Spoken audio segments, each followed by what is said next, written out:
Ladies and gentlemen, welcome back into the pit. I'm Noah Shelton, along with the head coach of all Global Basketball, Dusty Purdue. Dusty, runner-up finish for the girls in the JV state tournament, and the boys lost in the semifinals. Can you just describe the JV tournament that happened on Saturday in Auburn and the season it's been for them? Yeah, the JV girls fought to the very end. We fouled out 3 starters in the final game. They beat Morgan pretty handily to get there. They had a bye in the first round. Then they beat Morgan to get there. And then we played in the finals against Lee Scott. That's who we thought we were going to play. Hallie Palmore had a great game, handling the ball, handling the duties of scoring most of the game. And Lily Moody did a good job in the post. But we got in foul trouble. They didn't get into foul trouble. We played a special kind of defense against 2 of their better players with a triangle and 2, and it worked for the most part. We started getting into foul trouble and fouled 3 of our starters out.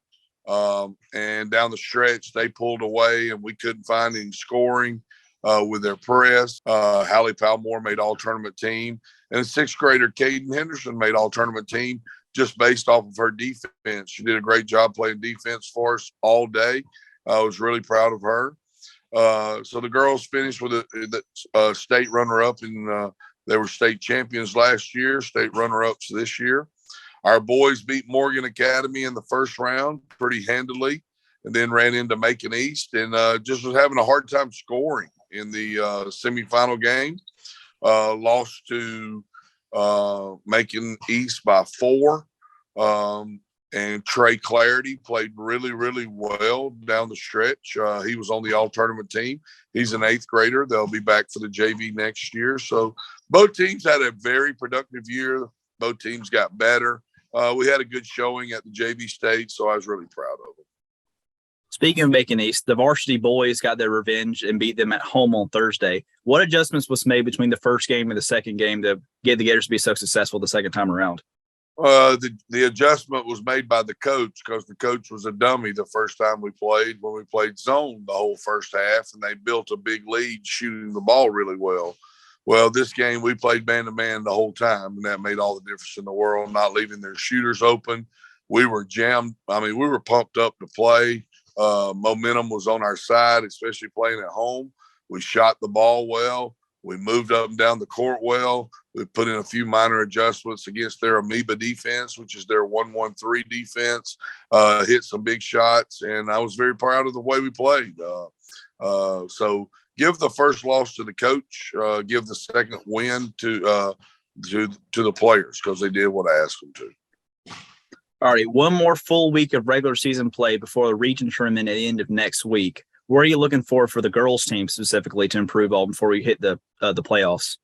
Like I told you, that week of Fort Dale and Lee Scott, our team really took another step up. And I know we're playing some competition right now that is not up to that level. But for somehow, some way, me as a coach, I have to make it stay up at that level. Coming this week, we got those 2 games at the beginning of the week, and then we got the one that we wanted at their place, Lee Scott, on Thursday, so we have to play at another level. I don't think we played as clean as we can play against Lee Scott. I think we can play better. We've got to accept to handling the press because that's what they're going to do. I'm going to have to throw in a few other wrinkles because I've shown them some of the ways we're going to break the press, so I have to throw in some other things that they're not ready for, and hopefully we can break the press.